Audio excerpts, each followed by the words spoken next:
Okay, so here's what you're going to do. You're going to go into South Park Self-Portrait, and you're going to click on this download me and unzip file, and then that's going to pop up. You want to go to those three little dots and open in new window, and then this is going to pop up. Either you go to these three dots or you find the download icon and you hit that, and it should populate this. You want to download anyways, and then if you notice in the bottom left corner there's the folder. You want to click on that little arrow and go to show in folder. Show in folder, that will pop this up, and then to extract this, you see the zip file. That zipper's not good, so you're going to go right click on it and go to extract all, hit extract, and then it will extract.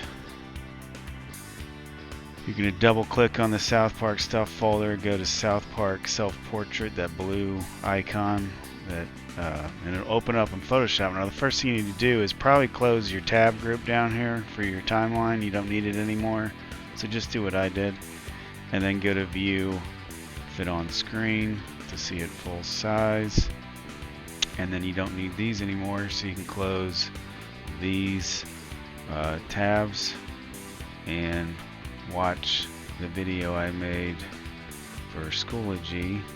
This is, you don't even need this file. I would skip ahead to around the 2-minute mark. That'll go over the objectives and kind of what I want you to learn.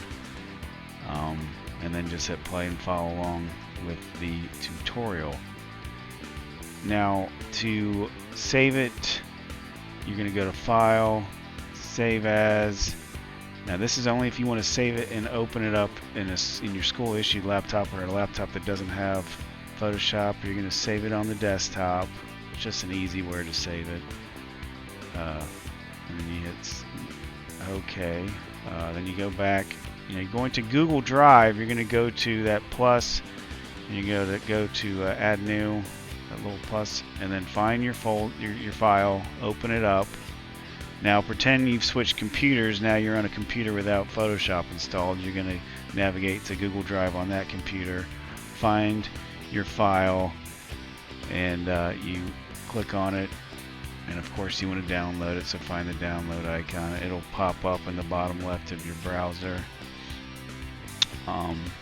You don't want to double click on it because it won't open, so you're going to go to Photopea instead, photopea.com, and then go to File, Open.